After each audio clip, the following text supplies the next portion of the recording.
మత్తయి సువార్త 26వ అధ్యాయం 17వ వచనం ప్రారంభం. పులియని రొట్టెల పండుగలో మొదటి దినమందు శిష్యులు యేసు వద్దకు వచ్చి, పస్కాను భుజించడానికి మేము నీ కొరకు ఎక్కడ సిద్ధపరచుకోవచ్చున్నామని అడిగిరి. అందుకైన, మీరు పట్టణమందున్న ఫలానా మనుషుని యొద్దకు వెళ్ళి, నా కాలము సమీపమై ఉన్నది, నా శిష్యులతో కూడా నీ ఇంట పస్కాను ఆచరింపవలనని బోధకుడు చెప్పుచున్నాడని అతనితో చెప్పుడనను. దేవుడు ఈ వాక్యమును దీవించును గాక. ఆత్మ నడిపింపు కొరకు ప్రార్థించుకుందాం. మరొకసారి మా పరలోకపు తండ్రి, సాయంకాలం ముందు కృతజ్ఞతాస్తుతులతో యేసుక్రీస్తు నామమున మీ సన్నిధికి వస్తున్నాం. 2014 అనేటువంటి సంవత్సరాన్ని కల్పించని దయా కిరీటముగా మా జీవితాల్లో మా తలల మీద మీరు ధరింపజేశారని నమ్ముతున్నాం. మీ కృపను బట్టే జీవాధిపతి యేసుక్రీస్తు నామమున మేము సజీవ లెక్కలో ఉన్నాం. నా వరకు నేను వ్యక్తిగతంగా ఎంతగానో సంతోషిస్తూ ఉన్నాను. ఎందుకనగా మరొక పస్కా పండుగను ఆచరించినటువంటి గొప్ప కృప, ధన్యత నాకు మాకు మీరు అనుగ్రహించారు. అసలు యేసు ప్రభు వారి యొక్క శిలువ మరణమును బలియాగమును జ్ఞాపకం చేసుకోవడమే, ఈ పండుగను ఆచరించడమే మా బ్రతుకు గొప్ప ధన్యతగా మేము భావిస్తున్నాం. మీ పాదములకు స్తోత్రాలు. ఈ సమయంలో ప్రభా, ఈ పండుగను ఉద్దేశించి, పస్కా గొర్రెపిల్లను ఉద్దేశించి మీ వాక్యమును బోధిస్తుండగా మీ తండ్రి ఆత్మ మీలోని మాట్లాడుచున్నాడే కానీ మాట్లాడేవారు మీరు కానటువంటి వాగ్దానం దైవ నెరవేర్చవలసిందిగా వేడుకుంటున్నాను. చివరిగా నేను ఒకే ఒక విషయం అడుగుతున్నాను. ఇక ఎవరు మారు మనసు పొందలేదు, రక్షణ పొందలేదు, అలాంటి వారిని జ్ఞాపకం చేసుకొని ఇప్పుడే కృపను కుమ్మరించి వారిని రక్షణలోకి నడిపించండి. ఎవరైతే మారు మనసు పొంది రక్షణ పొంది మీరు ఎదుగుతూ ఉన్నారో బలపడటానికి సహాయం దయచేయండి. పరిశుద్ధాత్మ శక్తిని పొందుకోవడానికి సహాయం దయచేయండి. శిలువలో మీరు కాచిన రక్తంలో ఉన్న శక్తిని మేము పొందుకొని స్వార్థను ప్రకటించే బాధమును మాకు దయచేయాలి. యేసుక్రీస్తు వారి పరిశుద్ధ నామమున ప్రార్థించి వేడుకొంచున్నాము తండ్రి, ఆమేన్. మృగపడిగా మాట్లాడటం లేదు కానీ మనస్ఫూర్తిగా మాట్లాడుతున్నాను. దేవుడు తన కృపలో మనకు గ్రహించినటువంటి నూతన దినాన్ని బట్టి దేవునికి స్తోత్రాలు. ఈ సంవత్సరం కూడా పస్కా పండుగను ఆచరించేటువంటి గొప్ప ధన్యత దేవుడు తన కృపలో అనుగ్రహించినందుకు తండ్రి అయిన దేవునికి, కుమారుడు యేసుక్రీస్తు వారి పరిశుద్ధ నామమున మనందరి తరపున ఈ సాయంకాలం అందరూ పిలుస్తున్నాను. ప్రభువునందు ప్రియమైనటువంటి వారులారా, దేవుడు అనుగ్రహించిన నూతన దినాన్ని బట్టి స్తోత్రాలు. సంఘముగా మనం అందరం కూడా కూడుకొని దేవుని యొక్క వాక్యమును ధ్యానించిన తర్వాత కొద్ది నిమిషాల్లో ఈ పస్కా విందులో మనం పాల్గొనబోతున్నాం. ప్రపంచంలో చాలా ఖరీదైనటువంటి ఆహారాలు కొన్ని ఉంటాయి. మన భారతదేశంలో ఇంటర్ కాంటినెంటల్ మెనూ అనేటువంటిది మనకు సాధారణంగా దొరకదు. అది అంతర్జాతీయంగా 7 స్టార్ హోటల్స్ లోను, ఆ తర్వాత కొన్ని 5 స్టార్ హోటల్స్ లో కూడా దొరుకుతూ ఉంటది. అలాంటిది ఎన్ని రకాల విందులు ఉన్నప్పటికీ కూడా ప్రభువునందు ప్రియమైనటువంటి వారులారా, అత్యంత ఖరీదైనటువంటిది పరిశుద్ధమైనటువంటి విందు ఏమనగా పస్కా విందు. అనగా యేసుక్రీస్తు ప్రభు వారి యొక్క శరీరమును మనం జ్ఞాపకం చేసుకొని ఈ రొట్టెను భుజించడం, ఆ తర్వాత ఆయన రక్తమును జ్ఞాపకం చేసుకొని ఈ యొక్క ద్రాక్షరసమును తాగటం. ఈ సాయంకాలం ముందు పస్కా విందు గురించి, పస్కా పండుగ గురించి, పస్కా గొర్రెపిల్ల గురించి దేవుని యొక్క వాక్యాన్ని మనం ధ్యానించబోతుంటున్నాం. ఈ అవకాశం ఇచ్చిన దేవాది దేవునికి నేను మనస్ఫూర్తిగా స్తుతులు స్తోత్రాలు ఈ సాయంకాలం ముందు చెల్లిస్తుంటున్నాను. ప్రభువునందు ప్రియమైనటువంటి వారులారా, జాగ్రత్తగా వినాలి. ఇశ్రాయేలీలకు 10 పండుగలు ప్రతి సంవత్సరంలో కూడా వస్తాయి. 3 పండుగలు సృష్టికి సంబంధించినటువంటి పండుగలు, 7 పండుగలు మాత్రం రిడెంప్టివ్ ఫెస్టివల్స్ అని అంటారు, అనగా విమోచన పండుగలు. ఈ 7 విమోచన పండుగల్లో కూడా సంవత్సరంలో మొట్టమొదటిగా వచ్చేటువంటి పండుగ ఏమనగా పస్కా పండుగ. దేవునికి స్తోత్రం. క్రైస్తవులైనటువంటి మనకు కూడా వచ్చేటువంటి మొట్టమొదటి పండుగే పస్కా పండుగ. మనకు సాధారణంగా మార్చి నెల కానీ ఏప్రిల్ నెల కానీ మనకు పండుగ వస్తుంది. ఎందుకంటే ఇంగ్లీష్ క్యాలెండర్ బట్టి ప్రతి సంవత్సరము కూడా పండుగ మారదు, కానీ నెల, దినము, తారీఖు మాత్రం మారుతూనే ఉంటది. అయితే క్రైస్తవులకు, క్రైస్తవ సంఘానికి వచ్చేటువంటి మొదటి పండుగ పస్కా పండుగ. దాన్నే మనము ఈ కాలపు భాషలో శుభ శుక్రవారం, గుడ్ ఫ్రైడే అని అంటూ ఉన్నాం. అయితే యూదులకు లేదా ఇశ్రాయేలులకు ఆ కాలంలో, ఆ తర్వాత యేసు ప్రభు కాలంలో కూడా వారి యొక్క జూయిష్ క్యాలెండర్ లో మొట్టమొదట వచ్చేటువంటి పండుగ కూడా పస్కా పండుగే. అయితే దేవుని బిడ్డలారా, ఇది వారికి మొదటి నెల అబీబ్ నిస్సాన్ అనేటువంటి నెలలో వస్తుంది. మనకు మాత్రం ఇంగ్లీష్ క్యాలెండర్ ప్రకారం మార్చి కానీ ఏప్రిల్ నెలలో మాత్రం మనం ఆ పండుగలు జరుపుకుంటాం. ఇశ్రాయేలుకు మాత్రం తారీఖు మారదు, ఎందుకనగా వాటి జూయిష్ క్యాలెండర్ కనుక. మనకు మాత్రం ఇంగ్లీష్ క్యాలెండర్ కాబట్టి తారీఖు మారుతూనే ఉంటది ప్రతి సంవత్సరం కూడా. ఇశ్రాయేలు మాత్రం అబీబ్ నిస్సాన్ నెల ఈ మొట్టమొదటి పండుగ జూయిష్ క్యాలెండర్ లో 14వ తారీఖున, అనగా మొదటి నెల 14వ తారీఖున ఈ పండుగను జరుపుకుంటారు. ప్రభువునందు ప్రియమైన వారులారా, అసలు ఈ పండుగ ఎప్పుడు ప్రారంభమైంది, ఎందుకు జరుపుకోవాలి అనేటువంటి విషయాలు మనం గ్రహించాలి. ఒకటి, ఇశ్రాయేలీయులు 430 సంవత్సరాల నుండి ఐగుప్తు బానిసత్వంలో ఉన్నప్పుడు వాళ్ళందరూ కూడా విడుదల పొందబోతూ ఉంటున్నారు. వారు చేసినటువంటి ప్రార్థనలు దేవుడు విన్నాడు, మన దేవుడు ఆలకించాడు. మోషేను ప్రార్థనకు జవాబుగా వారి మధ్యలోకి పంపించాడు. యెరూషలేములో మరియ ఇంట్లో సంఘము ప్రార్థిస్తూ ఉండగా పేతురు కొరకు జవాబుగా పేతురునే ప్రార్థించేటువంటి వారి మధ్యకు ఏ విధంగా దేవుడు పంపించాడో అదే విధంగా లక్షల మంది ఇశ్రాయేలీయులు ఐగుప్తు దేశంలో మొరపెడుతూ ఉండగా ప్రార్థనకు జవాబుగా దేవుడు మోషేను వారి మధ్యకు పంపించాడు. ఎప్పుడైతే మోషే వారి మధ్యకు వెళ్ళాడో దేవుడు అద్భుత కార్యములు చేశాడు. నెగటివ్ మిరకల్స్ ఐగుప్తు పట్ల చేసి పాజిటివ్ మిరకల్స్ మాత్రం ఇశ్రాయేలీయుల పట్ల చేశాడు. చేసిన తర్వాత మొట్టమొదటి పండుగ ఎక్కడ రికార్డ్ అయ్యిందనగా నిర్గమాకాండం 12వ అధ్యాయంలో ఈ పండుగ రికార్డ్ అయి ఉంది. కాబట్టి వారు ఆ పండుగ ఎక్కడ జరుపుకున్నారు అనగా దేవుడికి స్తోత్రం, దేవుని ప్రజలై ఉండి నిబంధన ప్రజలు కాబోతున్నారు కనుక నూతన దేశముగా నూతన జనాంగంగా వారు ఆవిర్భవించనై ఉన్నారు. కాబట్టి వారు మొట్టమొదట దేవుని ప్రజలుగా ఎక్కడ పండుగలు చేసుకున్నారనగా అన్య దేశం విగ్రహారాధనతో కూడినటువంటి దేశమైనటువంటి ఐగుప్తు దేశంలో దేవుని ప్రజలైనటువంటి ఇశ్రాయేలీయులు ఆ పండుగను చేసుకున్నారు. మూడవదిగా అసలు ఈ పండుగ ఎందుకు చేసుకున్నారు అనగా it is reminiscent of the deliverance from Egyptian slavery. ఐగుప్తు బానిసత్వంలో 430 సంవత్సరాలు ఇశ్రాయేల్ అందరూ కూడా టాస్క్ మాస్టర్స్ కింద భయంకరమైన దెబ్బలు పొంది ఆ తర్వాత ఇటుకలన్నీ కూడా కట్టుకుంటూ రామ్సిస్ పితోమ్ అనేటువంటి పట్టణాలను ఐగుప్తు దేశంలో వారి శ్రమ వలన వారి చెమట వలన కష్టార్జితం వలన వారు కడుతూ ఉన్నారు కనుక వారికి మామూలు స్టేటస్ లేదు ఐగుప్తు దేశంలో, బానిసలుగానే బతికేటువంటి వారు. కాబట్టి ఆ విధంగా వారు హింసింపబడుతూ ఉండగా శ్రమ అనుభవిస్తూ ఉండగా వారు దేవుడికి మొరపెట్టినప్పుడు దేవుడు అద్భుత రీతిగా వారిని ఏ విధంగా విడిపించి విడుదల కలుగజేసి ఐగుప్తు దేశంలోంచి దేవుడు వారిని బయటికి తీసుకొని వచ్చాడు. ఆ డెలివరెన్స్ ను విమోచన విడుదల కార్యక్రమాన్ని అంతా కూడా జ్ఞాపకం చేసుకొని వారు పస్కా పండుగను ఆచరించి తీరాలి. ఆ తర్వాత దేవుడు బిడ్డారా ఆ ఏప్రిల్ నెల మనకైతే వారికి నిస్సాన్ నెల మొదటి నెల ప్రతి సంవత్సరం కూడా ఆ నెల 10వ తారీఖున మాత్రమే వాళ్ళు గొర్రె పిల్లను సిద్ధము చేసుకొని 4 దినములు దాన్ని పరీక్షించిన తర్వాతే 14వ దినమున పస్కా బలిగా దాన్ని దేవుని సన్నిధిలో అర్పించి తీరుతారు. కొంచెం మాత్రమే బ్యాక్గ్రౌండ్ పాత నిబంధన చెప్పిన తర్వాత కొత్త నిబంధన గ్రంథంలో యేసుక్రీస్తు ప్రభువారు పస్కా బలి పశువుగా ఏమై ఉన్నారన్నటువంటి విషయాలు కూడా ఈ సాయంకాలం ముందు మనం ధ్యానించబోతుంటున్నాం. వాస్తవానికి ఈ గురువారం పరిశుద్ధ గ్రంథం ప్రకారం మీరు కనుక చదివితే మత్తయి సువార్త 26వ అధ్యాయం ప్రకారం, లూకా సువార్త 22, 23 అధ్యాయముల ప్రకారం, మార్కు సువార్త 14వ అధ్యాయం ప్రకారం, ఆ తర్వాత యోహాను సువార్త 18వ అధ్యాయం ప్రకారం, 17వ అధ్యాయం ప్రకారం కూడా ఏం జరిగిందనగా ఈ గురువారం మాండి థర్స్డే అని మనం అంటూ ఉన్నాం. 2000 సంవత్సరాల కిందట ప్రపంచ చరిత్రలో ఆ కాలంలో ఇశ్రాయేల్ దేశంలో ఏం జరిగిందో ఆ సంఘటనల ప్రారంభంలో కొన్ని విషయాలు మీకు చెప్పాలని అనుకుంటున్నారు. మొట్టమొదటిగా దేవుని బిడ్డలారా యేసుక్రీస్తు ప్రభువారు పస్కా విందును ఆచరించారు. రెండవదిగా పస్కా పండుగను ఆచరించారు. అందులో విందులోనే ఆయన పాల్గొన్నారు. రెండవదిగా అది మేడగదిలో యేసుక్రీస్తు ప్రభువారు పస్కాను ఆచరించినట్టుగా మనం చూస్తాం. ఆ తర్వాత ఎన్ రూట్ టు గెత్సేమానే అనగా గెత్సేమానే అనేటువంటి తోటకు వెళ్తున్నప్పుడు బహుశా 15-16 అధ్యాయాలు యోహాను సువార్తలో ఆయన దారిలో వారికి బోధించుకుంటూ వెళ్ళాడని కొందరి యొక్క అభిప్రాయం కావచ్చు.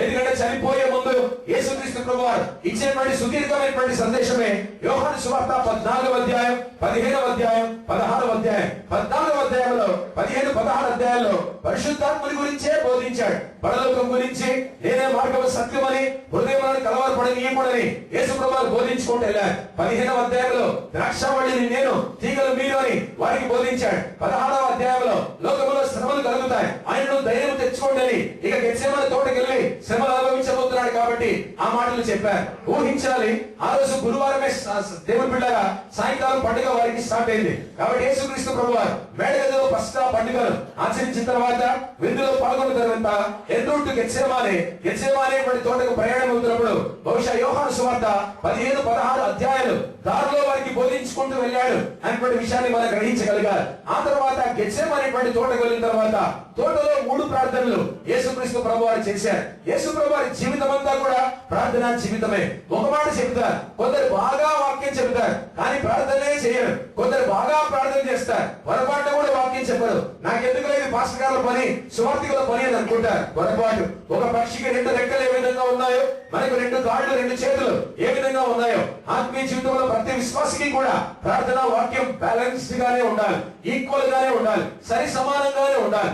ఏది తక్కువైనా సరే ఆత్మీయ జీవితంలో కొన్ని బలహీనతలు వచ్చేటువంటి అవకాశాలు చాలా ఉన్నాయి. పగలంతా కూడా సువార్తకు వాక్య బోధనకు యేసు ప్రభువారు కేటాయించి ఎక్కువ రాత్రులు ప్రార్థన కొరకు కేటాయించేటువంటి వాడు. అందుకని చనిపోయేటువంటి టైంలో కూడా ప్రార్థన ద్వారా యేసు ప్రభువారు సిద్ధపడ్డారే తప్ప భయముతో ఆందోళనతో మాత్రం మరణానికి సిద్ధపడలేనటువంటి విషయాన్ని గ్రహించాలి. ఏమనుకోదని ఎంత చెప్పినా కూడా శిలువ మరణం గురించి నాకు అర్థం కాదు, మీకు అర్థం కాదు. ఎందుకంటే మనం ఊహించేటువంటి శిలువ మరణం వేరే, ఆయన అనుభవించేటువంటి శిలువ మరణం వేరే. మనం ఏదో చదువుకొని ఎవరో బోధకులు బోధిస్తుంటే వాళ్ళకు తోచింది చెప్పుకొని వెళ్ళిపోతుంటారు కొంతమంది.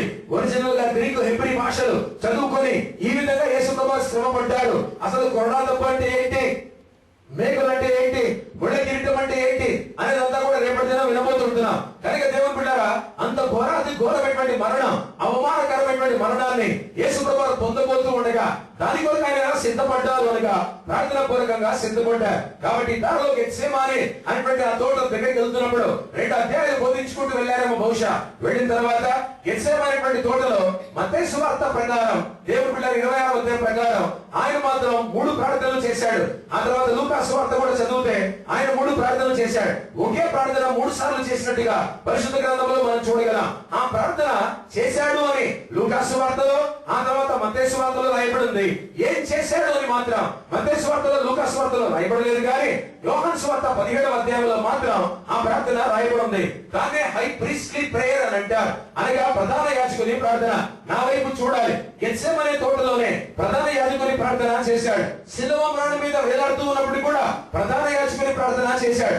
ఆరోహమై తండ్రి దగ్గరికి వెళ్లి తండ్రి కుడి పార్శ్వంలో కూర్చొని కూడా ఇప్పటికీ ప్రధాన యాజకుని ప్రార్థన ఆయన చేస్తూనే ఉన్నాడు. అనగా చనిపోయి తిరిగి లేచి పరలోకానికి వెళ్ళిన తర్వాత ప్రారంభం కావలసినటువంటి ఆయన సెకండ్ ఆఫీస్ అనగా సెకండ్ పరిచర్య, 2వ పరిచర్య, 2వ బాధ్యత గెత్సేమనే తోటలోనే ప్రారంభించబడినటువంటి సత్యాన్ని గ్రహించారు. ఆయన ప్రార్థనలో గడిపేటువంటి వాడు కాబట్టి సిద్ధపడుతున్నాడు. ప్రార్థన ద్వారా ఈ పాత్ర తొలగించు అని అంటున్నాడు. అనగా ఎందుకు అలా అంటున్నాడు అనగా ఆయన పాపాన్ని భరించలేకపోతున్నాడు. కారణం ఒక పరిశుద్ధుడు కనుక.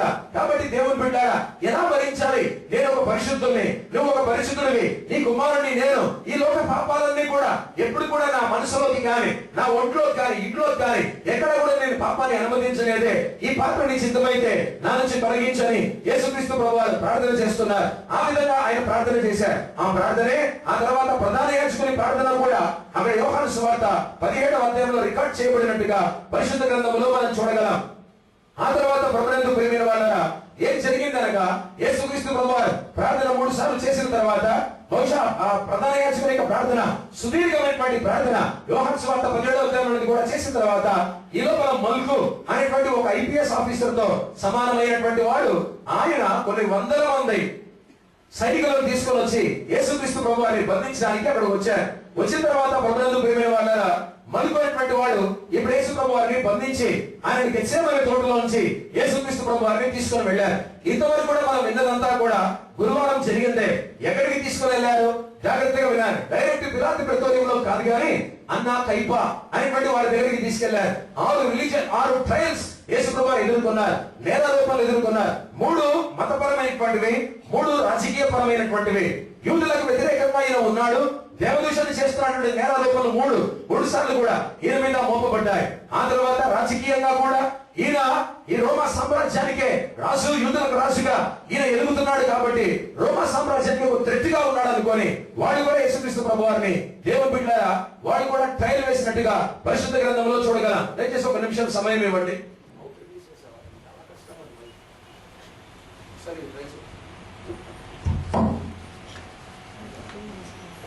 Check mic testing.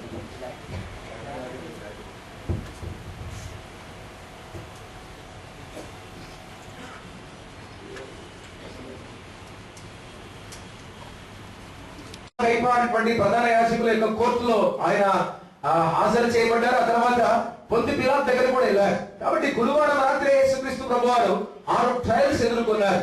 ఏ లాయర్ అయినా లేకపోతే ఏ జడ్జినైనా ప్రపంచంలో అడగండి, పగలు ఎక్కడా కూడా కోర్టులు తెరిచి ఉండవు. ఆ రాత్రి పూట కోర్టులు ఏమాత్రం కూడా తెరిచి ఉండవు. అలాంటి యేసుక్రీస్తు ప్రభువారు రాత్రి ఆయన ట్రయల్స్ ఎదుర్కొన్నట్టుగా పరిశుద్ధ గ్రంథంలో మనం చూడగలం. ప్రభువును ప్రియమైన వాళ్ళరా, సందర్భం ఆయన అరెస్ట్ ట్రయల్ కాదు కానీ పస్కా పండుగ గురించి ఈ సాయంకాలం ముందు ధ్యానిస్తున్నాం. ఒక అంశం మాత్రమే మనం ధ్యానించలేము కానీ అనేక అంశాలు నిజంగానే ఈ రాత్రి కాలం ముందు ధ్యానించాలి. మీరు కనుక నన్ను విడిచిపెట్టేస్తే, మీకు కనుక నిజంగా ఆసక్తి ఉంటే I will go on and on and on అలా చెప్పుకుంటూ వెళ్ళిపోతాను. కాకపోతే 2-3 గంటలు కూర్చొని వాక్యమైనటువంటి ఓపిక మీకు ఉండకపోవచ్చేమో కానీ అందుకనే 1 గంటకే నేను పరిమితమైపోయి దేవుని యొక్క వాక్యాన్ని ఒక అంశానికి పరిమితమవుతున్నాను. అదే పస్కా పండుగ. ప్రభుత్వం పేరుటువంటి వాళ్ళ 14వ తారీఖు నిస్సాన్ నెల అది ఖచ్చితంగా వధించబడాలి. దానికి ముందు సోమవారం అనగా 10వ దినములనే దాన్ని పరీక్షించాలి. It should be a spotless lamb అనగా ఏమాత్రం కూడా దోషము కానీ లోపము లేనటువంటి గొర్రెపిల్లగా ఉండి 4 దినములు దాన్ని పరీక్షించిన తర్వాతే అది పస్కా పండుగ దినమున తప్పనిసరిగా మరణించి తీరాలి. ప్రభువును ప్రియమైనటువంటి వాళ్ళారా, ఆదివారమున అందుకే జాగ్రత్తగా వాక్యం వినాలి. ఆదివారమున దేవుని గొర్రెపిల్లగా, మెస్సియాగా, లోక రక్షకునిగా, దేవుని కుమారునిగా మొట్టమొదటిసారి బహిరంగముగా యేసుక్రీస్తు ప్రభువారు గాడిద పిల్ల మీద దేవుని గొర్రె పిల్లగా కూర్చొని పబ్లిక్ గా ఆయన డెమాన్స్ట్రేషన్ ఇచ్చాడు. నేను లోకానికి వచ్చినటువంటి ఇశ్రాయేలు ఎదురు చూసిన మెస్సియాను నేనే, లోకానికి రక్షకుని నేనే అని. కాబట్టి ఎప్పుడైతే గాడిద పిల్ల మీద గొర్రె పిల్లగా యేసుక్రీస్తు ప్రభువారు కూర్చున్నారో సోమవారమే ఆయన పరీక్షించడం మొదలు పెట్టారు. ఆ విషయం వాళ్ళు గ్రహించలేకపోతున్నారు. కానీ లేఖనాలన్నీ కూడా నెరవేరుతూనే ఉన్నాయి. వాళ్ళు ఫిజికల్ గా స్పిరిచువల్ గా వెళ్తున్నారు కానీ దేవుడు మాత్రం స్పిరిచువల్ గా వెళ్తూనే ఉన్నాడు. వాళ్ళు మాత్రం నిజంగానే అన్న కైప ఎన్ని లక్షల మంది యూదులైతే యెరూషలేము అనే ప్రాంతానికి వచ్చారో పండుగను ఆచరించడానికి, వాళ్ళందరూ కూడా వారి వారి గొర్రె పిల్లలను పరీక్షించుకుంటున్నారు, సిద్ధపరచుకుంటున్నారు. సోమవారం 14వ తారీఖున ఇది పర్ఫెక్ట్ ల్యాంబ్ గా చనిపోవాలని. దేవుడు మాత్రం తన కుమారుడిని కూడా 10వ దినమున అనగా సోమవారమే సిద్ధపరుస్తున్నాడు.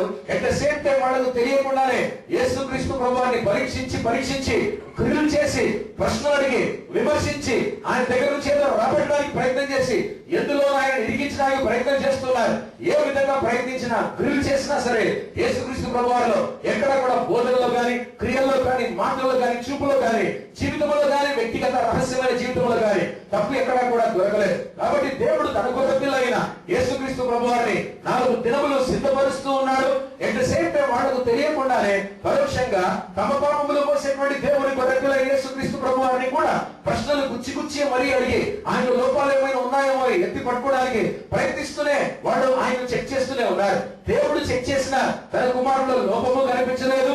మనుషులు పరోక్షంగా యేసుక్రీస్తు ప్రభువారిని విసిగించి ప్రశ్నలు అడిగి విమర్శించి ఆయన గ్రిల్ చేస్తున్నప్పుడు కూడా ఆయన ఏ లోపం కూడా కనిపించలేదు. నిజంగానే 14వ దినమున ఒక పరిపూర్ణమైనటువంటి గొర్రెపిల్లగా, పాపం లేనటువంటి గొర్రెపిల్లగా యేసుక్రీస్తు ప్రభువారు మరణించడానికి యేసు ప్రభువారు సిద్ధపడ్డారు అనేటువంటి సత్యాన్ని గ్రహించారు. కొద్ది నిమిషాలు నేను చాలా సార్లు వాక్యించబడినప్పుడు బ్రతిమలాడతాను. ఎందుకంటే మనకు ఫ్లిప్పెంట్ యాటిట్యూడ్ చాలా మందికి ఉంటది.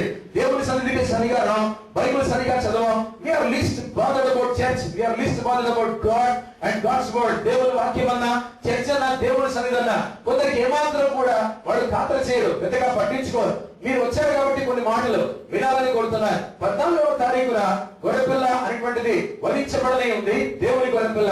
ఈ విషయం అందరూ కూడా గ్రహించలేకపోయారు. కానీ యూదులు మాత్రం పస్కా పండుగను ఆచరిస్తున్నారు కనుక 2,50,000 గొర్రెపిల్లలు, 250,000 అనేటువంటి అనగా 2,50,000 గొర్రెపిల్లలు దేవుని బిడ్డల ఇశ్రాయేలు కుటుంబముల తరపున యెరూషలేములో మందిరంలో అవి చనిపోవడానికి అన్ని కూడా వచ్చాయి. అనగా కొన్ని లక్షల మంది యూదులు, బహుశా ఒక 20 లక్షల మంది యూదులు యెరూషలేము పట్టణంలోకి వచ్చి వారి కుటుంబము తరపున వారి గొర్రెపిల్లను సమర్పించారు. కాబట్టి కుటుంబానికి ఒక గొర్రెపిల్ల, కుటుంబంలో 10 మంది 15 మంది ఉంటే ఒక గొర్రెపిల్ల.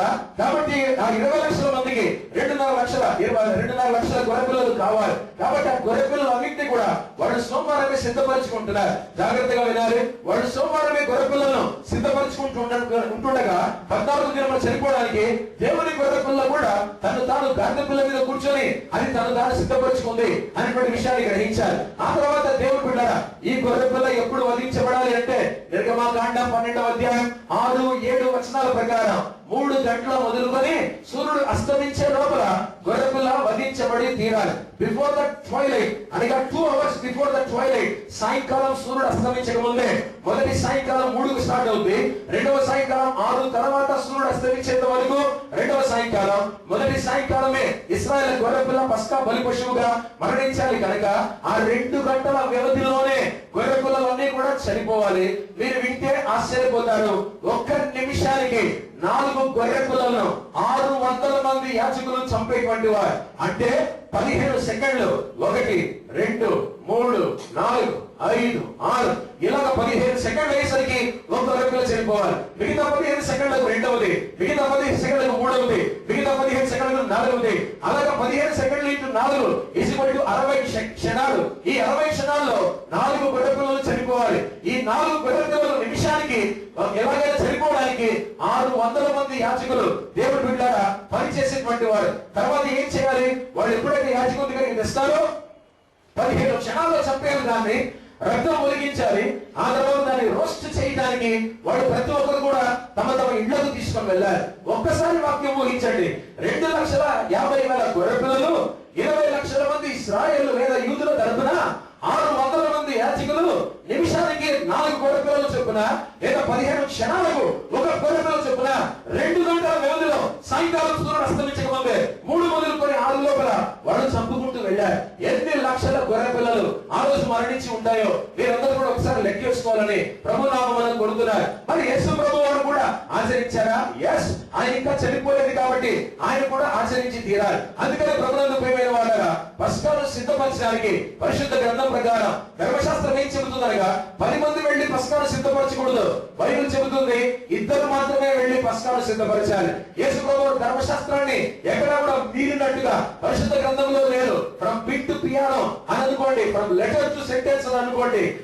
ఒక సున్నా మొదలుకొని ఒక పరిపూర్ణ వాక్యం వరకు కూడా ఏ చిన్న విషయంలో కూడా పొరపాటు జరగకుండా పేతురు యోహాను ఇద్దరిని కూడా పిలిచి, ఇదిగో మీరు ఎదురుగా పట్టణంలోకి వెళ్ళండి, ఒకడు నీళ్లకుండా మోసేటువంటి వాడు మీకు ఎదురవుతాడు, అతను వెళ్ళాడు కండి. బోధకుడు పస్కా విందు కొరకు స్థలం ఏర్పరచమని చెప్పాడు కదా, అతను మీకు చూపిస్తాడు అని అన్నాడు. కాబట్టి 2 మాత్రమే పంపించాడు. కనుక దేవుడు బిడ్డలారా 2 మాత్రమే యేసుక్రీస్తు ప్రభువు కూడా ధర్మశాస్త్రం ప్రకారం దేవుని వాక్యం ప్రకారం పస్కాను సిద్ధపరచడానికి 2 కూడా పంపించారు. ఆ 2 కూడా వెళ్ళారు దేవుని వాక్యం సిద్ధపరచడానికి. ఆ తర్వాత మరొక విషయం మీరు కూడా గ్రహించారు. టెంపుల్ లో సాక్రిఫైస్ చేయడానికి అంటే యాజకుని దగ్గరికి 15 క్షణాల్లో 15 సెకండ్స్ లో ఒక గొర్రెపిల్ల వధింపబడాలి అని అంటే మాత్రం 2 మాత్రమే దాన్ని పట్టుకొని వెళ్ళాలి. కుటుంబం అంతా వెళ్ళడానికి వీలు లేదు. కాబట్టి కుటుంబం అంతా వచ్చేస్తే లక్షల మంది దేవాలయంలో వచ్చేటువంటి అవకాశం లేదు, ప్యాక్ అయిపోతుంది అంతా కూడా.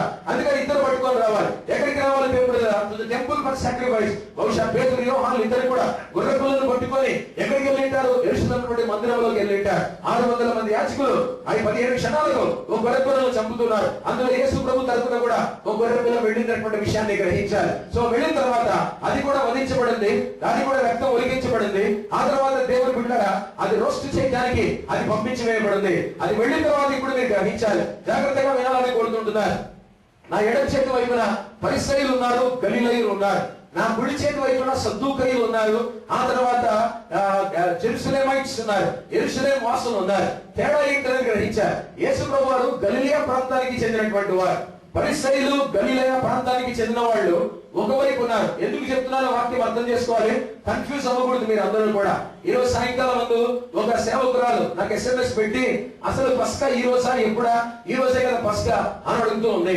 జాగ్రత్తగా వినాలి. అందుకనే దేవుని వాక్యానుసారంగానే వెళ్ళాలి. ఇంగ్లీష్ క్యాలెండర్లు అనేటువంటివి ఇప్పుడు ప్రారంభమయ్యాయి. ఇంగ్లీష్ బైబిల్, తెలుగు బైబిల్ అనేటువంటివి మన చేతిలో ఈ మధ్య వచ్చినటువంటివే. కానీ దేవుడు రాయించినటువంటి గ్రంథం ఆ కాలంలో హెబ్రీ భాష, గ్రీకు భాష.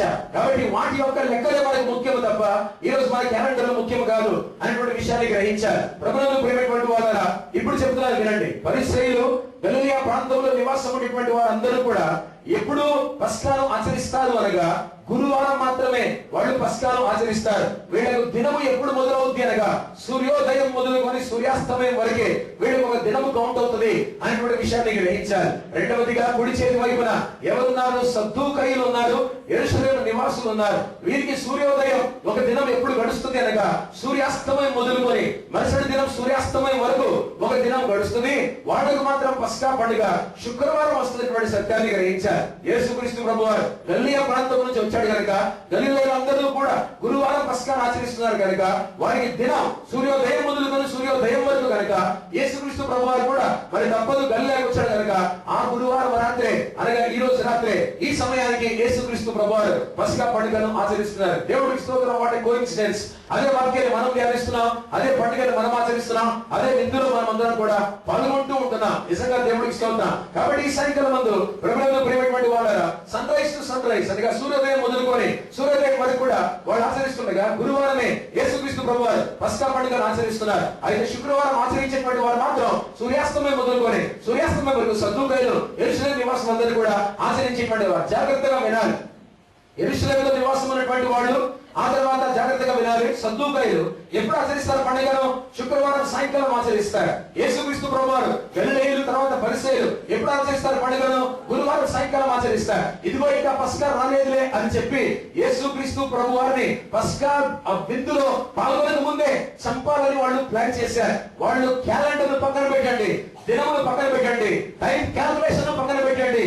ఏ విధంగా తీసుకున్నా గురువారం కొంతమంది యూదులు ఒక గుంపుగా విడిపోయి ఈ రోజే పస్కా అని ఆచరించిన, లేదు శుక్రవారమే పస్కాని యెరూషలేము నివాసులు ఆచరించిన, ఏది ఏమైనా యేసుక్రీస్తు ప్రభువారు మాత్రం సాయంకాలం వాడు పస్కా విందును ఆచరిస్తుండగా ఆ సాయంకాలమే యేసుక్రీస్తు ప్రభువారు పర్ఫెక్ట్ గా చనిపోయారు. కాబట్టి నిర్గమాకాండం 12వ అధ్యాయం ప్రకారం ఏ టైం అయితే దేవుడు చెప్పాడో, ఏ దినం అయితే దేవుడు చెప్పాడో అదే దినముల అదే సమయానికి కొంత వాళ్ళు విడిపోయి ఉన్న భేదాభిప్రాయం కేవలం కొన్ని గంటల్లో వాళ్ళు కలిగినప్పుడు కూడా సాయంకాలం పస్కా పండుగను ఆచరించే లోపల ఈయన చంపేయాలి అని అనుకుంటున్నారు. కాబట్టి పస్కా టైంలో అందరూ వస్తారు కాబట్టి గందరగోళం అయిపోతుందని కూడా వాళ్ళు భయపడుతున్నారు. కాబట్టి ఆయన పట్టుకోవడానికి కూడా కొన్నిసార్లు జంగడం పరిశుద్ధ గ్రంథంలో మనం చూస్తాం. అలాంటిది ఆ పస్కా ఆ గొర్రె పిల్లలు కొన్ని చనిపోకముందే మిగతా గొర్రె పిల్లలు చనిపోయాయి. యేసుక్రీస్తు ప్రభువారు కూడా ఆ శుక్రవారం మరణించవలసిన పరిస్థితి ఏర్పడింది. సో ఎక్కడా కూడా వాక్యాన్ని ఆయన ధిక్కరించినట్టుగా మీరినట్టుగా పరిశుద్ధ గ్రంథంలో లేదు. కానీ ఎగ్జాక్ట్లీ గాడ్స్ అపాయింటెడ్ టైమ్ లో దేవుడు ఏర్పరిచిన సమయంలోనే యేసుక్రీస్తు ప్రభువారు ప్రభునందు ప్రియమైనటువంటి వాళ్ళారా మరణించినటువంటి సత్యాన్ని మీరందరూ కూడా తెలుసుకోవాలని కోరుకుంటున్నారు. జాగ్రత్తగా మీరు వినాలి. గెత్సేమనేటువంటి తోటలోకి వెళ్ళిన తర్వాత ఏం జరిగిందంటే రేపు మర్చిపోతండి, గురజాడ కళాక్షేత్రంకి రండి. కిద్రోను వాగు దాటడం అంటే ఏంటో చెబుతాను. దాని గురించి పాత నిబంధనలో కిద్రోను వాగు దాటడం అంటే ఏంటో కూడా మన కొత్త నిబంధనల గ్రంథంలో మనం నేర్చుకుందాం. గెత్సేమనే అనేటువంటి తోటలో యేసు ప్రభువారిని బంధించి ఆయన తీసుకొని వెళ్తూ ఉండగా ఆయన దారిలో కిద్రోను వాగును దాటాడు. ఆ కిద్రోను వాగు దాటితే నా లెక్క ప్రకారం గురువారం రాత్రి ఆయన కిద్రోను వాగు దాటినప్పుడు ఇప్పుడు నేను చెప్పిన వాక్యం ప్రకారం అప్పటికి నా లెక్క పరిసయ్యులు తర్వాత గలిలయుల తరపున 1,25,000 గొర్రె పిల్లలు మరణించి ఉంటాయి. మిగతా 1,25,000 గొర్రె పిల్లలు మాత్రం యెరూషలేములో ఉన్నటువంటి నివాసుల తరపున ఆ తర్వాత సద్దూకయ్యుల తరపున మిగతా 1,25,000 గొర్రె పిల్లలు మరుసటి దినం శుక్రవారం మరణించి ఉండాలి. యేసు ప్రభు గురువారమే పస్కాను రాత్రి టైంలో ఇలాగే ఆచరించాడు. కాబట్టి కిద్రోను వాగు దాటుతుండగా యెరూషలేము మందిరం మీరు చూసారు లేదు నాకు తెలియదు కానీ కొండ మీద ఉంటది. ఆ కొండ కనుక దిగిన తర్వాత కింద సిలోయము కోనేరు ఉంటది. ఆ సిలోయము కోనేరు దాటి కనుక ముందుకు వస్తే కిద్రోను వాగు ఉంటది. కిద్రోను వాగు దాటి అవతలికి వెళ్తే ఒలివల కొండ ఉంటది. ఆ ఒలివల కొండ వెనకే పాత నిబంధనలో ఉన్నటువంటి చిన్న ప్రవక్తల యొక్క సమాధులన్నీ కూడా ఉంటాయి. కొంచెం ముందుకు వెళ్తే అహసాక్షిగా మరణించినటువంటి స్టెఫన్ యొక్క సమాధి ఉంటది. ఇంకొంచెం ముందుకు వెళ్తే అకెదమాలో యూదా ఇస్కరియోతు చనిపోయిన తర్వాత ఆయన కింద పడిపోయి పేగులు బయటపడి ఆత్మహత్య చేసుకున్నటువంటి స్థలం అతని సమాధి కూడా అక్కడే ఉంటది. కాబట్టి ఆ ప్రాంతంలోకి ఇప్పుడు గెత్సేమనే ఒలివల కొండ నుంచి దిగి యెరూషలేము వైపు వస్తున్నాడు యేసుక్రీస్తు ప్రభువారు. ఎప్పుడు రాత్రి బంధింపబడినప్పుడు అలా వస్తుండగా he has to go via కిద్రోను వ్యాలీ. కిద్రోను ఏరు దాటి వెళ్ళాలి, కిద్రోను లోయ దాటి వెళ్ళాలి. మీరు చూస్తే ఆశ్చర్యపోతారు. ఊహించండి ఒకసారి. కనీసం అంటే 1,25,000 గొర్రె పిల్లలు గురువారం కొన్ని చనిపోయాయి. కాబట్టి ఆ 1,25,000 గొర్రె పిల్లల యొక్క రక్తం యెరూషలేము మందిరంలో నుంచి అలా వచ్చి కిద్రోను వాగులో పడుతూ ఉంది. యేసుక్రీస్తు ప్రభువారు దాటుకుని వెళ్తుండగా 1,25,000 గొర్రె పిల్లల యొక్క రక్తం కిద్రోను వాగంతా కూడా నిండి ఉండటం యేసు ప్రభువారు చూసి ఆ రక్తము కిద్రోను వాగులో దాటుకొని యేసు ప్రభువారు యెరూషలేము మందిరం వైపు అన్నా కైపల ఇంటికి యేసుక్రీస్తు ప్రభువారు బంధింపబడి ట్రయల్స్ కొరకు నేరారోపణలు ఎదుర్కోవడానికి తీర్పులు ఎదుర్కోవడానికి యేసు ప్రభువారు వెళ్తూ ఉన్నారు. ప్రభునందు ప్రేమటువంటి వాళ్ళరా గొర్రె పిల్లలు చనిపోయేప్పటికీ గురువారమే ఈమె యేసుక్రీస్తు ప్రభువారు కూడా ఇప్పుడు దేవుని గొర్రెపిల్లగా కిద్రోను వాగు దాటుతున్నారు. రేపు గురజాడ కళాక్షేత్రంలో క్రైస్తవ క్యాథలిక్ 7 మాటల సందేశంలో ఎందుకు కిద్రోను వాగు యేసు ప్రభువారు దాటాడు దాని యొక్క అర్థం ఏంటి అనేది కూడా రేపు సాయంకాలం ఉపోద్ఘాతంలో ఇంట్రడక్షన్ లో అంతా కూడా మనం వినబోతున్నాం. ఈ విధంగా blood of the lambs flowed into కిద్రోను వ్యాలీ. భయంకరంగా ఒక ప్రవాహం లాగా కిద్రోను వాయులోకి ఇదంతా కూడా వెళ్ళింది. ఆ తర్వాత దేవుడు బిడ్డారా ఇప్పుడు గ్రహించారు. అది కేవలం అక్కడ నేను తెలుసుకోవడం మాత్రమే చెప్పాను. నాకు coming back to upper room, మేడగదిలోకి వస్తుంటున్నా. పస్కా పండుగ కోసమే చెబుతున్నా. ఈ మేడగదికి ఎక్కడ దీని లొకేషన్, పస్కా ఎక్కడ జరుగుతుంది, మేడగదిలో జరుగుతుంది అన్నటువంటి విషయాన్ని గ్రహించారు. కొంతవరకు కనుక ఇశ్రాయేల్ దేశానికి వెళ్తే ఈ మేడగది యొక్క ప్రత్యేకత ఇప్పటికి కూడా ఏమంటారు అనగా, యేసుక్రీస్తు ప్రభువు పస్కాను ఆచరించింది ఇక్కడే, శిష్యుల యొక్క పాదాలను కూడా కడిగింది ఇక్కడే. ఆ తర్వాత పరిశుద్ధాత్మ దేవుడు పెంతెకోస్తు పండుగ రోజు 120 మంది మీదకి దిగి వచ్చింది కూడా ఇక్కడే. కాబట్టి అప్పర్ రూమ్ ఇప్పటికి కూడా వెళ్తే ఒక ప్రశాంతమైనటువంటి పరిశుద్ధమైనటువంటి వాతావరణం ఇప్పటికి కూడా అక్కడ కలుగజేయబడింది. కాబట్టి మనం వెళ్తే ఇశ్రాయేల్ దేశంలో తప్పనిసరిగా దేవుని బిడ్డారా అక్కడ మాత్రం దేవుని సన్నిధిని అనుభవించగలం. కాబట్టి అప్పర్ రూమ్ లో యేసుక్రీస్తు ప్రభువు పస్కాను ఆచరించడానికి వెళ్ళారు. జాగ్రత్తగా మీరు తెలుసుకోవాలని కోరుతున్నారు. ఒక ప్రశ్న త్వరగా జవాబు చెప్పండి. పస్కా విందులో ఎన్ని పదార్థాలు మనం తింటూ ఉన్నాం ఈ సాయంకాలం ముందు? ఒకటి రొట్టె తింటున్నా, రెండోదిగా ఏం తాగుతున్నా? ద్రాక్షరసాన్ని తాగుతున్నా. నువ్వు జాగ్రత్తగా వినాలి. ఇశ్రాయేలు యూదులు యేసుక్రీస్తు ప్రభువు ఆ కాలంలో ఆచరించిన పస్కా పండుగలో ఉన్నటువంటి ఆహార పదార్థాలు ఏమనగా అన్లీవెంట్ బ్రెడ్ అనేటువంటిది, అనగా పులియని రొట్టెల పండుగ. జాగ్రత్తగా వినాలి. పస్కా పండుగ అయిన వెంటనే పులియని రొట్టెల పండుగ వస్తుంది. పులియని రొట్టెల పండుగ మొదటి దినమే పస్కా పండుగ. అందుకని మీకు గుర్తుందో లేదో నాకు తెలియదు, 26వ అధ్యాయం 17వ వచనం చదివినప్పుడు పులియని పొట్టాల రొట్టెగా సమీపించినప్పుడు పస్కాని ఎక్కడ సిద్ధపరుస్తున్నామని చెప్పి శిష్యులు యేసు ప్రభువుని అడిగినట్టుగా ఇప్పుడు బైబిల్ చదువుకున్నాం. గుర్తుందా? మనకు అంత ఇంట్రెస్ట్ లేదేమో. గుర్తుందా? లేదు. అందుకే సౌండ్ రావట్లేదు. మీరు వింటే కదా వాక్యం చదివినప్పుడు ఊరికే చదువుతాడు. ఆ డ్రామాలు ఆడుతున్నాం మేము బహుశా తీసి బైబిల్. నిజంగా చెప్పి ఏం రాయబడింది? పులియని రొట్టెల పండుగ సమీపించినప్పుడు శిష్యులు అడుగుతూ ఉంటున్నారు, పోతే కూడా పస్కాను యేసు ప్రభువు పస్కాను ఎక్కడ సిద్ధపరుస్తున్నామని. కాబట్టి పస్కా పండుగ మొదటి దినం అవుతే మిగతా దినాలు వచ్చేటువంటిదే పులియని రొట్టెల పండుగ. కాబట్టి ఆ పండుగకు ఈ మొదటి పండుగ పస్కా పండుగ. కాబట్టి ఇప్పుడు మీరు గ్రహించాలి దేవుని బిడ్డలారా, ఈ పస్కా పండుగలో వాళ్ళు ఏం ఆచరిస్తారనగా ఈ పండుగ అయిన వెంటనే వచ్చేది పులియని రొట్టెల పండుగ. కాబట్టి పస్కా పండుగలో తినవలసిన ఆహారం ఏంటి? అన్లీవెండ్ బ్రెడ్, అనగా పులుపు లేనటువంటి పులియని రొట్టెలు మాత్రం వాళ్ళు తప్పనిసరిగా తిని తీరాలి. కొరింథీ పత్రిక ప్రకారం పులుపు దేనికి సాదృశ్యం? తెలిసిన విషయాన్ని కొందరి కోసం జ్ఞాపకం చేస్తున్నాను లేదా తెలియజేస్తున్నాను. పులుపు అనేటువంటిది పాపానికి సాదృశ్యం. తినేటువంటి తిండిలో పాపం ఉండకూడదు, అనగా దేవుని బిడ్డలారా పులుపు ఉండకూడదు. ఇందులో పాల్గొంటూ ఉన్నప్పుడు పాపముతో ఇందులో పాల్గొనకూడదు. తప్పు చేసి వచ్చి, పాపాలు చేసి వచ్చి, అబద్ధాలు చెప్పేసి వచ్చి, మోసం చేసి, మోహం చూపులు చూసేసి, పొరపాట్లు చేసేసి ఇందులో మనం పాల్గొనకూడదు. ఎప్పుడైతే పులుపు అనేటువంటిది వస్తుందో ఆహారం పాడవుతుంది.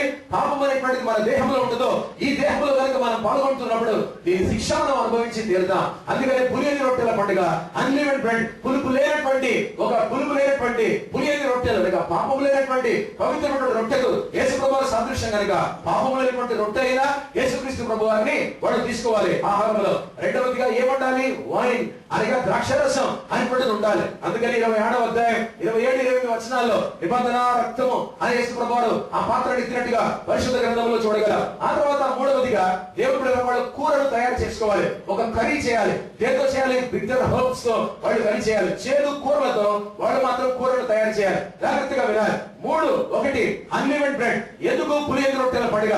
పులుపు పాపం లేనటువంటి పండుగలో పాల్గొనాలి. మన పండుగలో పరిశుద్ధత ఉండాలి, మన ఆచారంలో పరిశుద్ధత ఉండాలి, మనం స్వీకరించిన దేవుడు పరిశుద్ధంగా ఉండాలి. హిందువులారా బయట ఎవరైనా ఉన్నారా?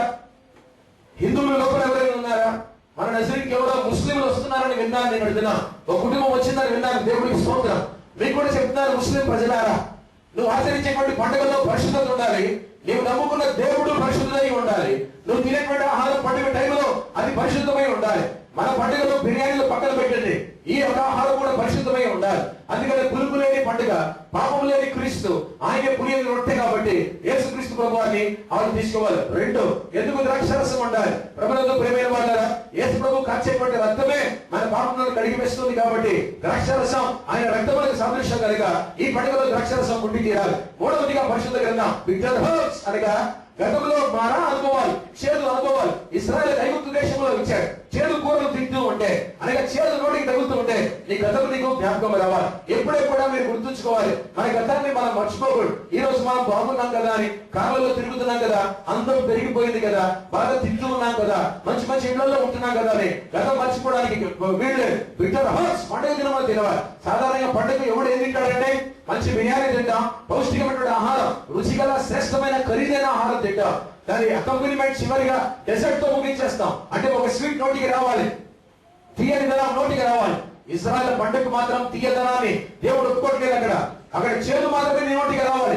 ఎందుకంటే పండుగ ఆచరిస్తున్నావు కదా, గతంలో నువ్వు జ్ఞాపకం చేసుకోవాలి నువ్వు ఎంత ఘోరంగా మారా అనుభవాలు ఐగుప్తు దేశంలో అనుభవించావో. అందుకనే బిటర్ హౌస్ తో చేదు కూరలను ఒక కర్రీ తయారు చేసుకొని జాగ్రత్తగా వినాలి దేవుని బిడ్డలారా. 4వ ఐటమే మనగా ఇదిగో అర్పించబడినటువంటి గొర్రె పిల్ల. సో ఇప్పుడు రొట్టె జాగ్రత్తగా వినాలి, మాంసము, ఆ తర్వాత చేదు కూరలు, ఆ తర్వాత వైన్ అనేటువంటిది ఉంది, ఆ తర్వాత కెరోసేట్ అనేటువంటి ఒక చట్నీ కూడా ఉండదు. ఆశ్చర్యపోతున్నారా? పచ్చళ్ళు చట్నీలు కూడా ఉన్నాయా? ఎస్, కెరోసేట్ అనేటువంటి ఒక చట్నీ కూడా ఉంటది. ఆ చట్నీ పేరుతో తయారు చేయబడుతుంది అంటే అన్ని పళ్ళతో తయారు చేయబడుతుంది. కొంచెం ముందుకు వెళ్ళిన తర్వాత చెప్తారు 5 రకాల పళ్ళతో తయారు చేయబడి వినెగర్ దాంట్లో కలిపిన తర్వాత వాటినంతా కూడా పేస్ట్ చేసి చట్నీ చేసిన తర్వాత కెరోసేట్ అని అంటారు. అందులో ఈ రొట్టెలు ముంచుకొని తినాలి. కూరలు రోస్ట్ చేసి ల్యాంబను అనగా దాన్ని బాగా రోస్ట్ చేసిన తర్వాత వేపిన తర్వాత గొర్రె పిల్లను తినాలి. ఆ తర్వాత పులియని రొట్టెలు మాత్రం తినాలి. వాటి తర్వాత వైన్ ఆ టైపులో మధ్యలో తాగుతూనే ఉంటారు. ఇది ఇంగ్రీడియంట్స్ దేవుని పిల్లరా పస్కా పండుగలో వాళ్ళు తినేటువంటి ఆహారం. ఆ తర్వాత కనుక ఎప్పుడు ఈ పస్కా అంతా కూడా జరిగిపోవాలంటే సాయంకాలం 6 గంటల కూడా ఖచ్చితంగా ప్రారంభించబడి అది ముగించబడాలి. కనుక ఎగ్జాక్ట్లీ యేసుక్రీస్తు ప్రభువారు ఎక్కడెక్కడ టైం తప్పకుండా ధర్మశాస్త్రానుసారంగా సాయంకాలం 6 గంటలకంతా కూడా ఇదంతా కూడా జరుగుతుంది. మరొక మాట చెప్తాను, ఏమనుకోద్దండి కాలమ్స్ కొన్ని అడ్డున్నాయి, కాకపోతే ప్రయత్నించండి నా వైపు చూస్తూ ఈ మాట వాక్యం వినడానికి ప్రయత్నించే. వాక్యం చెబుతోంది, మీరు కనుక మీరు గమనిస్తే సువార్తల్లో ఈ సాట్ డౌన్ అని రాయబడింది. అనాకేమాయ్ అనేటువంటి గ్రీక్ భాషలో ఒక పదం వాడబడి ఉంటది. అంటే ఈ neither sat on the chair, కుర్చీ మీద కూర్చోలేదు. ఈ neither sat on the floor, not ఈ సాట్ ఆన్ ద ఫ్లోర్ అనగా కింద భూమి మీద నేల మీద కూడా కూర్చోలేదు. కొంచెం ఎలివేటెడ్ ప్లేస్ లో, ఇది భూమి ఇది నేల అయితే దీని మీద కొంచెం ఎత్తైనటువంటి స్థలంలో యేసు ప్రభువు కూర్చున్నారు. బైబిల్ క్లియర్ గా చెబుతుంది, జాగ్రత్తగా వినండి. ఈ సాట్ డౌన్ అనేటువంటి మాట టు ఈట్ పాస్ ఓవర్, పస్కాను భుజించటకు ఆయన కూర్చుండెను అని పరిశుద్ధ గ్రంథంలో రాయబడి ఉంది. ఆయన ఎప్పుడైతే కూర్చున్నాడో 20వ అధ్యాయం 21వ వచనం యోహాను సువార్త గమనిస్తే ఆ లేఖన ప్రకారం అప్పుడు యేసు ప్రభువు పునరుత్థానుడై తిరిగి లేచాడు. అందులో పాల్గొనేటువంటి వాడిని దూరం నుంచి ఒక యాంగిల్ లో చూస్తే యేసు ప్రభు రొమ్మును ఆనుకొని ఎవడు కూర్చున్నాడు అని యోహాను సువార్తలో రాయబడినగా యేసు ప్రభు ప్రియ శిష్యుడైనటువంటి యోహాను యేసు ప్రభు రొమ్మును ఆనుకొని కూర్చున్నట్టుగా పరిశుద్ధ గ్రంథంలో రాయబడింది. అనాకేమాయ్ అని అంటారు గ్రీక్ భాషలో. అనాకేమాయ్ అంటే సాట్ డౌన్ అని అర్థం, ఆయన కూర్చున్నాడు అని అర్థం. దయచేసి వినండి, కొద్ది నిమిషాల్లో మనం ఈ బలలో పాల్గొనబోతున్నాం. నీవు నేను ఈ బలలో పాల్గొంటూ ఉన్నప్పుడు అనాకేమాయ్ అనే పదం ప్రకారం 20వ అధ్యాయం 21వ వచనం యోహాను సువార్త ప్రకారం ప్రభు యొక్క రొమ్మును ఆనుకొని కూర్చునేటట్టుగా ఉండాలి ప్రభు వల్ల. అంటే నీవు ఆయనకు అత్యంతమైనటువంటి ప్రియురాలుగా ఉండాలని యేసు ప్రభువు కోరుతూ ఉన్నాడు. తన మనసులో నీకు చోటు ఇచ్చాడు కాబట్టి ఒక యాంగిల్ లో చూసినా ఇటు వచ్చి యాంగిల్ లో చూసినా ప్రభు యొక్క రొమ్మును ఆనుకొని కూర్చుంటేవారంటే యోహాను అనాకేమాయ్. కాబట్టి ప్రభు వల్లలో కూడా పస్కాను ఆచరిస్తున్నామంటే గుర్తుంచుకోవాలి, కుర్చీ మీద కూర్చున్నాం అనేది కాదు, అది ముఖ్యం కాదు. మోకాళ్ళు వేసేసి సిఎస్ఐ లూథరన్ సంఘాలలాగా మోకాళ్ళు వేసేసి ప్రభు వల్ల మేము తీసుకుంటున్నాము, మీరు కూర్చొని తీసుకుంటున్నారని విమర్శించడం కాదు. మేము కుర్చీలో కూర్చొని తీసుకుంటున్నాము, మీరు ఎందుకు మోకరిస్తామని మన వాళ్ళని విమర్శించడం కాదు. మేము నిలబడి తీసుకుంటాం, మీలాగా కూర్చోము, మీలాగా మోకాళ్ళు వేయమని మరొక గుంపు విమర్శించడం కాదు. ప్రభు వల్లలో తీసుకుంటున్నప్పుడు ప్రతి విశ్వాసి కూడా అనాకేమాయ్ సాట్ డౌన్, ఆయన కూర్చుంటే ఆయన రొమ్మును ఆనుకొని కూర్చొని ప్రభు వల్లలో పాల్గొనగలగాలి. ఆ విధంగా ఎవరు పాల్గొన్నారంటే వినండి వాక్యం ఎక్కడి నుంచి ఎక్కడికి వెళ్తుందో యోహాను మాత్రమే అందులో ఆ విధంగా పాల్గొనగలిగాడు. ప్రభు చెస్ట్ దగ్గర, ప్రభు బాసం దగ్గర, ప్రభు రొమ్ము దగ్గర, ప్రభు గుండెల దగ్గర ఎవరు అనుకోని కూర్చున్నారు. ఎగ్జాక్ట్లీ ఎవరి ముఖం నా మాట గారు బైబిల్ చెబుతుంది. యేసు ప్రభు గుండెల మీద ఎవరి ముఖం ఉందంటే యోహాను ముఖం ఉంది. అందుకనే యోహాను శిలువ దగ్గర అక్కడే నిలబడిపోయాడు. అర్థమవుతుందా వాక్యం? అందుకనే యోహాను శిలువ దగ్గర అతను ఉండిపోయాడు. ఏ శిష్యుడు కూడా యేసు ప్రభు దగ్గరికి రాలేదు శిలువ దగ్గర. మీకు అర్థమవుతున్నట్లేదు వాక్యం. సరే రేపు వివరిస్తానండి గురుజన కళాక్షేత్రంలో. అంటే దాని అర్థం ఏం తెలుసా?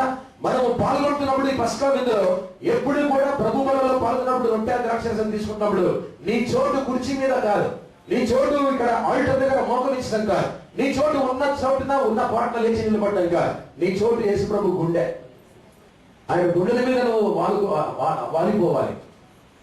తల్లి ఒడిలో ఏ విధంగా పాలు తాగుతూ ఒక పసిబిడ్డ నిద్రపోతుందో, పాలు తాగిన తర్వాత మళ్ళీ అదే ఒడిలో పడుకొని నిద్రపోతుందో, ఆ తర్వాత తల్లి ఎత్తుకొని అలా తిరుగుతూ ఉంటుందో, గుండెలకు హత్తుకొని తల్లి బిడ్డను తిరుగుతూ ఉంటుందో, యేసు ప్రభు దగ్గర బళ్ళను ఆచరిస్తున్నప్పుడు యోహాను యేసు ప్రభు గుండెలకు హత్తుకొని ఉన్నట్టుగా పరిశుద్ధ గ్రంథం చెబుతుంది. అనాకేమాయ్ మరి అదే విధంగా ఈరోజు సాయంకాలం ముందు మనం కూడా యేసు ప్రభుకి ఇష్టమైనటువంటి వాళ్ళముగా, యేసు ప్రభు గుండెలు హత్తుకున్నటువంటి వాళ్ళముగా అందరం కూడా ఉండాలి. అందుకనే చెబుతున్నాను, గ్రీకు హెబ్రీ భాష చదవలేనటువంటి సేవకులే వాక్యాన్ని బోధించగలరు. పరిశుద్ధాత్ముడు అనేక విషయాలు బయలుపరుస్తుంటాడు.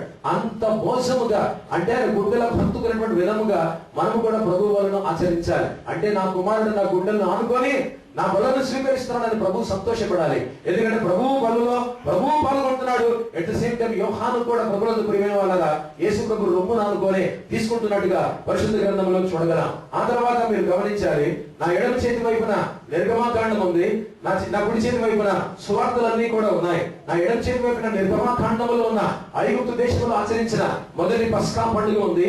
నా కుడి చేతి వైపున ఇశ్రాయేలు యూదులు యేసుక్రీస్తు ప్రభువారు ఆచరించిన పస్కా పండుగ ఉంది. రెండింటికి వ్యత్యాసాలు చెబుతాను, చాలా జాగ్రత్తగా వినాలని కోరుతున్నా. పాత నిబంధన గ్రంథానికి వెళ్తున్నా. 12వ అధ్యాయం నిర్గమాకాండం. ఐగుప్తు దేశంలో మొట్టమొదటిసారి వాడిగా విడుదల పొంది బయటికి వెళ్ళిపోతున్నారు కాబట్టి పస్కా పండుగ ఇజ్రాయెల్ చరిత్రలో మొదటిసారి అన్ని దేశంలో కూడా ఐగుప్తు దేశంలో వాళ్ళు ఆచరిస్తున్నారు. దయచేసి నా వైపు చూడండి. వాళ్ళు ఎలాగ తినాలని దేవుడు చెప్పాడు? ప్రశాంతంగా కాళ్ళు జరుపుకొని పడుకొని యేసు ప్రభు లాగా మిగతా శిష్యులాగా తినమని చెప్పాడా? You should eat in Heist అని చెప్పాడా? తొందరపాటుతో గబగబ తినమని చెప్పాడు. ఎలా తినమని చెప్పాడు? మనకు తెలియదు Bible. Eat in Heist, it should be eaten in Heist అంటే వడివడిగా చాలా వేగముగా అదంతా కూడా పస్కా విందును భుజించమని చెప్పాడు. దయచేసి చాలా జాగ్రత్తగా వినాలి. చాలా వేగముగా ఈటెన్ ఇన్ హేస్ట్, తొందరపడి గబగబగా ఫాస్ట్ గా తినాలి అని అర్థం. దేవుడు బైబిల్ చెబుతుంది పరిశుద్ధ గ్రంథం, వాళ్ళందరూ కూడా ఫాస్ట్ గా తినాలి. రెండవదిగా ఎలా తినాలి? నిలబడి తినాలి. వాళ్ళు కూర్చొని తినడానికి వీల్లేదు, ఇలా రిక్లైన్ అయిపోయి తినడానికి వీల్లేదు. వాళ్ళు నిలబడి తినాలి. ఒకటి గబగబ చాలా వేగముగా తినాలి, రెండవదిగా నిలబడి తినాలి, మూడవదిగా వారి బట్టలు వేసుకొని ఆ తర్వాత నడుములు కట్టుకొని వాళ్ళు తినాలి. ఆ తర్వాత ఇక ప్రయాణం వెళ్తున్నాం, సిద్ధపాటు కలిగి ఉన్నాం కాబట్టి కాళ్లకు చెప్పులు ధరించి వాళ్ళు తినాలి. ఐదవదిగా వారి చేతిలో కర్ర కూడా ఉండాలి. కర్రను పట్టుకొని వాళ్ళందరూ కూడా పస్కా విందునంతా కూడా వాళ్ళు ఆచరించాలి. దేవుని బిడ్డలారా, ఇలాగ ఆచరిస్తూ ఉండగా ఎందుకు ఈ విధంగా? ఒకటి గబగబా వేగముగా తినాలి, రెండవదిగా నిలబడి తినాలి, మూడవదిగా కర్రను పట్టుకొని తినాలి, నాలుగవదిగా కాళ్లకు చెప్పులు వేసుకొని తినాలి, ఐదవదిగా నడుము ఒక గడిని కట్టుకొని గట్టి కట్టుకొని వాళ్ళందరూ కూడా భోంచేయాలి. ఆలస్యం చేయకుండా నిలబడి చాలా ఫాస్ట్ గా తినాలి. ఎందుకంటే because they are escaping from Egypt. ఐగుప్తు దేశంలో నుంచి బానిసత్వం నుండి తప్పించుకొని ఇప్పుడు బయటికి వెళ్ళిపోతున్నారు. దే ఆర్ ఎస్కేపింగ్ అంటే దేవుని కృపను బట్టి బానిసత్వం తప్పించబడుతుంది, ఎస్కేప్ అవుతున్నారు. అందులోంచి తప్పించుకుని వాళ్ళు వెళ్ళిపోతుంటున్నారు. కాబట్టి చాలా వేగంగా తినాలి, నిలబడి తినాలి, కాళ్ళకు జోళ్ళు వేసుకొని తినాలి, నడుములు కట్టుకొని తినాలి, చేతిలో కర్రలు పెట్టుకొని తినాలి. ఇవన్నీ కూడా చాలా వేగంగా తినాలని దేవుడు చెప్పాడు. బికాస్ వాళ్ళు ఎక్కడి నుంచి ఎక్కడికి వెళ్తున్నారు? ఐగుప్తు దేశంలో ఆచరించి ఎక్కడికి వాళ్ళ ప్రయాణం? కనాను దేశానికి వాళ్ళు ప్రయాణమై వెళ్తున్నారు. ఇది పాత నిబంధన గ్రంథంలో నిర్గమాకాండం మొట్టమొదటి పస్కా ఐగుప్తు దేశంలో ఆచరించిన పండుగ. జాగ్రత్తగా వినాలి. Now we are coming to New Testament. కొత్త నిబంధన గ్రంథంలో స్వార్థంలోకి పస్కాలోకి వస్తుంటున్నా యేసుక్రీస్తు ప్రభువారు. ఈయన కూడా ఇశ్రాయేలుడే కాదా? ఈయన కూడా యూదుడే కాదా? ఇప్పుడు మీరు వినాలి. Easy running away, easy escaping. యేసు ప్రభువారు ఇశ్రాయేలు వాళ్ళే పారిపోతూ ఉన్నారా? యేసుక్రీస్తు ప్రభువారు పరిగెడుతూ ఉన్నారా? యేసుక్రీస్తు ప్రభువారు ఐగుప్తు బానిసత్వం నుంచి తప్పించుకుంటూ ఉన్నారా? లేదు. బైబిల్ ఏం చెబుతుంది? ఇందాక చెప్పాను, అనాకేమాయ్ అనే పదం వాడాను. అనాకేమాయ్ అనే మాటకు అర్థం సెట్ డౌన్, కూర్చున్నాడు. కూర్చొని తినేటువంటి వాడు చాలా తీరిగ్గా ఉన్నాడు అని అర్థం. ఆ కూర్చొని ఇంకా కాళ్ళు చాపుకొని ఇలాగ తినేటువంటి వాడు ఇంకా తీరిగ్గా ఉన్నాడు అని అర్థం. ఇశ్రాయేలు నిల్చొని కర్ర పట్టుకొని ఇలాగా టక మంది తింటూ ఉన్నారు. యేసు ప్రభు మాత్రం మామూలుగా కూర్చోవడం కూడా కాదు, ఏకంగా సగం పడుకున్నాడు. ఇలాగా ఏమని కుదరని చూపిస్తున్నాడు, అలాగ పడుకొని తీరిగ్గా తింటున్నాడు. Israelites were escaping the Egyptian bondage, but whereas an Israelite Jew, Jesus Christ, is not escaping. ఆయన పారిపోవడం లేదు, ఆయన తప్పించుకొని పోవడం లేదు. వడివడిగా వెళ్ళాలి, గబగబ తినాలి, కలిసి పారిపోవాలి, తప్పించుకోవాలని తొందరపాటు యేసు ప్రభు వారికి లేదు. అటు కూర్చోలేదు, నిల్చోలేదు, ఏకంగా పడుకొని తిరిగి యేసుక్రీస్తు ప్రభు వారు తింటూ ఉన్నారు. రెండవదిగా మీరు గ్రహించాలి, లోపలికి వస్తే మీరు వింటే ఆశ్చర్యపోతారు. శిష్యుల పాదాలు కడిగింది కూడా ఈ పస్కా పండుగ టైంలోనే. ఇవన్నీ కూడా ఉన్నాయి. చెప్పడానికి నాకు ఓపిక ఉంది కానీ వినడానికి మీకు ఓపిక లేదన్నమాట. ఇది ప్రాబ్లం ఏంటంటే ఇది అందరికీ. సో మీరు అలాగే ఉన్నారు, ఏసీ అలాగే ఉంది, ప్రభు యాజమాన్యం కూడా అలాగే ఉంది. కానీ తప్పదు కొన్నిసార్లు దేవుని వాక్యం నేర్చుకోవాలి. ఇప్పుడు ఎవరైనా లోపలికి వస్తే బయటే గుమ్మం దగ్గర ఆగిపోయి వాళ్ళ కాళ్ళు కడిగి లోపలికి పంపిస్తారు. జాగ్రత్తగా వాక్యం అర్థం చేసుకోండి. కాళ్ళు కడిగి లోపలికి పంపిస్తారు, ఎందుకంటే కాళ్ళకు శుభ్రత ఉండాలి అని చెప్పి. వాళ్ళు ఇశ్రాయేలు ఏ విధంగా భోజనం చేశారు? పస్కాను త్వరగా చెప్పాలి. కాళ్ళ దగ్గరికి వచ్చారు కదా, కాళ్ళకి ఏం వేసుకొని భోజనం చేశారు? కాళ్ళకు చెప్పులు వేసుకొని జోళ్ళు వేసుకొని భోజనం చేశారు. ఒక వ్యక్తి షూస్ వేసుకున్నాడు, చెప్పులు వేసుకున్నాడు అంటే అర్థమేంటి? బయటికి వెళ్తున్నాడు అని అర్థం. ఒక వ్యక్తి షూస్ వేసుకున్నాడు, ఇలా చెప్పులు వేసుకున్నాడు అంటే బయటికి వెళ్తున్నాడు అని అర్థం. ఇప్పుడు ఇశ్రాయేలు ఎక్కడికి బయటికి వెళ్తున్నారు? ఐగుప్తు దేశాన్ని విడిచి కనాను దేశానికి వెళ్తున్నారు. కాబట్టి కాళ్ళకు షూస్ ఉన్నాయి, లేకపోతే శాండిల్స్ ఉన్నాయి, చెప్పులు ఉన్నాయి, వాళ్ళు వేగంగా వెళ్తున్నారు. యేసుక్రీస్తు ప్రభువారు చెప్పులు పక్కన పెట్టేశారు, తీరిక ఉంది. యేసు ప్రభువారు నిల్చోలేదు, కూర్చోలేదు, యేసు ప్రభువారు పడుకున్నారు. ఆ తర్వాత ఇంకా తీరిక ఉంది. 12 మంది శిష్యుల పాదాలు కడగటానికి కూడా యేసు ప్రభువారికి సమయం ఉంది. దేవుడికి స్తోత్రం. దేవుని బిడ్డలారా, తొందరపాటు, ఆవేశం, తప్పించుకోవడం పాత నిబంధన గ్రంథంలో చూస్తాం. కొత్త నిబంధన గ్రంథంలో నెమ్మది, శాంతి, సమాధానం, ప్రశాంతత కొత్త నిబంధన గ్రంథంలో చూస్తాం. అందుకనే ప్రయాసపడి భారం మోయుచున్న సమస్త జనులారా నా యుద్ధకు రండి, నేను మీకు విశ్రాంతిని ఇస్తాను అన్నాడు. విశ్రాంతి లేదు ఎవరికి? యూదులకు, ఇశ్రాయేలుకు పాత నిబంధనలో నిత్యము టాస్క్ మాస్టర్స్. మీరు నమ్మరేమనుకోవద్దు, ఒంటి మీద బట్టలు సరిగా ఉండవు ఇశ్రాయేలుకు ఆ కాలంలో. నడుము చుట్టూ మాత్రం గుడ్డ కట్టేసి ఉంటారు. టాస్క్ మాస్టర్స్ ఒక్కొక్కడు ఐగుప్తుడు సమానుడు కాదు. వెళ్ళి కొడతా ఉంటే కొరడా దెబ్బలు వాళ్ళ మీద పడుతూనే ఉండేవి. హింస హింస హింస, శ్రమ, దెబ్బలు, ఒంటి మీద గాయాలు, రాళ్లు వేయటం. ఈ కాలంలో పొక్లేరు సగం పనులు చేసేస్తూ ఉన్నాయి, వేరే మెషిన్లు వచ్చేస్తున్నాయి, పనులు చేసేస్తూ ఉంటున్నాయి. నిమిషంలో బిల్డింగ్లు పడగొట్టేస్తూ ఉన్నాం. నిమిషాల్లో, కొన్ని గంటల్లోనే అనుకుంటే దినాల్లో కూడా బిల్డింగ్లు కూడా కట్టేటువంటి పరిస్థితి వచ్చేసింది మనకు. మెషినరీ ఎంతగా డెవలప్ అయిపోయిందంటే we don't need men, we only need machines. మనుషులు అక్కర్లేదు, యంత్రాలు చాలు. కానీ ఆ కాలంలో దితో బ్రాంచెస్ పట్టణాలు ఇశ్రాయేలు కట్టుకుంటూ వచ్చారు. ఇప్పుడు చూసారా, గమనించారా? కాళ్ళకు చోళ్ళు లేవు, యేసు ప్రభువారు తీసేశారు, శిష్యులు కూడా తీసేశారు. అంత తీరిక. రెండోదిగా నిల్చోలేదు, కూర్చోలేదు, పడుకొని తింటున్నారు. ఎంత తీరిక యేసు ప్రభువులో ఉంటే ప్రశాంతమైనటువంటి వాతావరణం, నెమ్మది, శాంతి, సమాధానం ఉంటది. ఇవి పట్టుకొని మీరు దేవుణ్ణి అడగాలి, ఇది పట్టుకొని యేసు ప్రభువుని అడగాలి. నువ్వు ఎల్లుండి చచ్చిపోబోతున్నావు, రాత్రి అప్పగించబడబోతున్నావు, అంత ప్రశాంతంగా పడుకో, నువ్వు భోంచేసావే, నాకు కూడా వాటి జీవితం ఇవ్వాలని అడగాలి, తప్పలేదు. ఎందుకంటే నా తరపున నువ్వు భరించావు, నువ్వు దరిద్రుడిగా నన్ను ధనవంతుని చేశావు, నువ్వు శాపమై నాకు ఆశీర్వాదం ఇచ్చావు, ఆ తర్వాత నువ్వు పాపిపై నన్ను పరిశుద్ధునిగా చేశావు, నువ్వు సర్వం కోల్పోయి నాకు సమృద్ధిని ఇచ్చావు, కాబట్టి ఇది కూడా నాకు ఇవ్వని అడగాలి. యేసు ప్రభుని ఏమడిగినా తప్పు లేదు. మనం అడుక్కోకుండా అన్ని పోగొట్టుకుంటూ ఉన్నాం, ఏదో అడగడానికి ప్రయత్నం చేస్తాం. పనికి మానవి, పనికి రానివి కూడా కొన్నిసార్లు అడుగుతూ ఉంటాం. పనికి వచ్చేటివి మన దేశ ప్రభుని అడగాలి.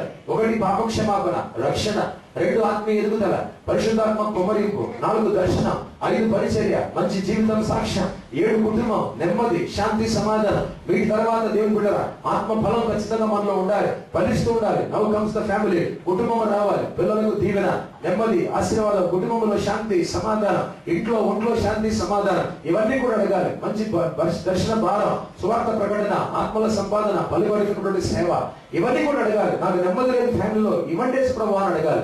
ఆర్థికంగా ఇబ్బందులు ఉన్నాయి, నాకు ఇవ్వండి అని అడగాలి. నాకు ఈ లోపం ఉంది, ఇవ్వండి అని అడగాలి. నాకు ఉన్నటువంటి సమస్య ఉంది, ఇది తీర్చండి అని అలా.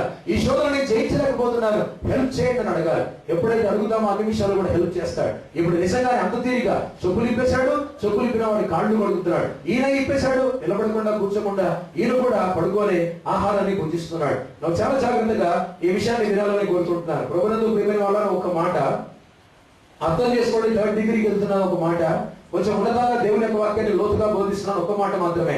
పస్కాను ఎక్కడ ఆచరిస్తారో యూదా ఇస్కరియోతుకు తెలియదు, కానీ గెత్సేమనే తోట వేసి ప్రార్థన చేస్తామన్న విషయం యూదా ఇస్కరియోతుకు తెలుసా తెలీదా? త్వరగా చెప్పాలి. తెలుసా? గెత్సేమనే తోటలో యూదా ఇస్కరియోతు తెలుసా యేసు ప్రభు ప్రార్థన చేస్తాడని? అక్కడికి వెళ్తాడని యేసు ప్రభు తెలుసా? ఎందుకు తెలుసు? యేసు ప్రభుకు ఒలివ కొండల్లో ప్రార్థించేటువంటి ఆత్మీయ, వెరీ గుడ్, ఆత్మీయ అలవాటు ఉంది. గెత్సేమనే తోటలో ప్రార్థిస్తాడు. ఈ రోజు రాత్రి ఖచ్చితంగా గెత్సేమనే తోటకు వెళ్తాడు అన్న విషయం ఎవరికి తెలుసు? యూదా ఇస్కరియోతు తెలుసు. ఇప్పుడు నా ప్రశ్న, గెత్సేమనే తోటకి వెళ్ళక ముందు మేడలో పస్కాను ఆచరిస్తాడన్న విషయం యూదాకు తెలుసా తెలియదా? తెలియదు. కావాలని దేవుడు తెలియజేయలేదు. తెలియజేసి ఉంటే దయచేసి మాట వినండి. యూదా కనుక తెలిసి ఉంటే అప్పర్ రూమ్ లో మేడ గదిలో యేసు ప్రభు పస్కాను ఆచరిస్తున్నాడని ఇక్కడ ఆచరిస్తున్నాడు. నేను ఆయనతో పాటు కూర్చుంటాను, మీరు బంటోతులను, సైనికులను పంపండి, ఎవరు ఆయన కన్ఫ్యూషన్ లేకుండా కరెక్ట్ ఆ టైంకి వెళ్ళి రొట్టెలు తీసి ముచ్చనైనా ముంచుతాను, లేకపోతే నేను చెయ్యైనా పడుకుంటాను, ఆయన బోధకుడాన్ని ముద్దైనా పెట్టుకుంటాను, మేడగదులు ఆయన బంధించేయండి అని యూదా ఇస్కరియోతు వారికి సంకేతాలు పంపించి ఉండేవాడు. బాగా వినండి వాక్యం, పూర్తమలేదు. సైన్ ఇచ్చినటువంటి వాడు. కానీ దేవుడు తన సర్వభౌమాధికారంలో, తన ప్రణాళికలో యూదా ఇస్కారియోతుకు పస్కా పండుగ మేడగదిలో జరుగుతున్న విషయం తెలియచేయలేదు దేవుడు.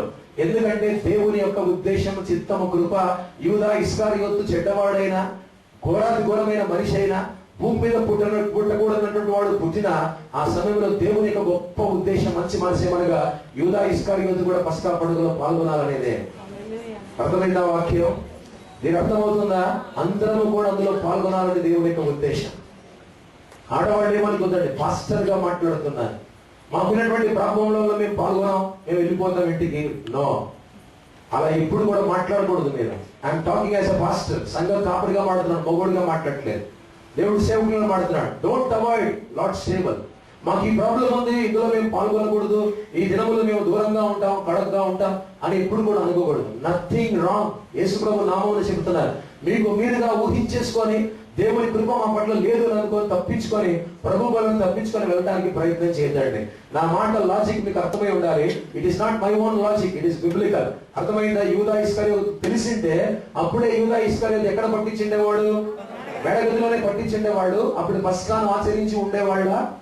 నో. పస్కా పండుగ జరిగిండేది కాదు, పస్కాను ఆచరించి ఉండేవాళ్ళు కాదు, యేసు ప్రభు పాదాలు కడిగిండేవాడు కాదు, యేసు ప్రభు పస్కా విందును మేడగదిలో ఆచరించి ఉండేటువంటి వాడు కాదు. తన కుమారుడు, తన కుమారుడితో పాటు శిష్యులు కూడా ఆచరించాలి.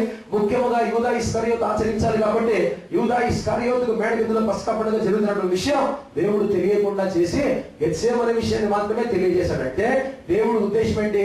First the spiritual, then the physical. ముందు ఆత్మీయమైనది జరిగిపోవాలి, ప్రభు వల్ల అయిపోవాలి. నా కుమారుడు పస్కా పండుగను ఆచరించాలి, నా కుమారుడు అక్కడ ఉండాలి, అందరూ కూడా ఆచరించాలి. యూదా ఇస్కరియోతు ఎంత చెడ్డోడైనా సరే అందులో పాల్గొని తీరాలనేది దేవుడి యొక్క ఉద్దేశం. అందుకని ఆ విషయాన్ని తెలియజేయకుండా గెత్సేమనే తోటలోకి వెళ్తున్న విషయం మాత్రమే యూదా ఇస్కరియోతుకు తెలియజేశాడు. నవ్వు దేవుని బిడ్డరా, ఇప్పుడు మీరు వినాలి. ఇంతవరకు ఎడమ చేతి వైపున నిర్గమకాండంలో ఎలా తిన్నారు, కుడి చేతి వైపున కొత్త నిబంధన గ్రంథంలో యేసు ప్రభు వారు అతని శిష్యులు ఎలా తిన్నారో వ్యత్యాసాలన్నీ కూడా చెప్పారు. కర్ర పట్టుకొని, చెప్పులు వేసుకొని, నిలబడి, నడుము కట్టేసుకొని నిలబడి టకటకమని తినమని అంతా కూడా చెప్పాడు. దేవుడు అయిపోయాడు. Now comes the first cup, మొదటి పాత్ర. ఆ పాత్రను ఎత్తుకొని జాగ్రత్తగా వినాలి. It is a cup of wine distributed. ఇప్పుడు చెప్తున్నాను, విందు వినాలి. It is a cup of wine distributed. 12 మంది శిష్యులు ఉన్నారు. యేసు ప్రభు కూర్చున్నాడు, తిప్పాడు ద్రాక్షారసం యొక్క పాత్రను. ఏమనుకోద్దండి, మనకు నచ్చదు కానీ వాళ్ళ కాలంలో అదే చేశారు. పక్కనున్న యోహాను తాగాడు, పేతురు తాగాడు, యాకోబు తాగాడు, బర్తలోమై తాగాడు, ఫిలిప్పు తాగాడు, తోమా తాగాడు. ఇలాగా అందరూ కూడా తిప్పి 12 మంది కూడా ఆ పాత్రలో ఉన్నటువంటి ద్రాక్షరసాన్ని తాగేశారు, ఇంక్లూడింగ్ జూడాస్ ఇస్కరియోతు. తాగిన తర్వాత ఏం జరుగుతుందంటే సెరిమోనియల్ వాషింగ్ ఉండాలి. దయచేసి వాక్యమైన ఎంత పర్ఫెక్ట్ అంటే యేసు ప్రభు సెరిమోనియల్ వాషింగ్. యూదుల పారంపర్యాచార ప్రకారం శుభ్రత, శుద్ధీకరణ జరగాలి. అంటే వాళ్ళు లోపలికి వెళ్ళక ముందు కాళ్ళు చేతులు కడుక్కొని యూదులు, యాజకులు యెరూషలేము మందిరంలో వాళ్ళు ప్రవేశించారు. ఇప్పుడు ఆ టైంలో అక్కడ కాళ్ళు చేతులు కడుక్కొని వాళ్ళు మందిరంలోకి ప్రవేశిస్తున్నారు యాజకులు.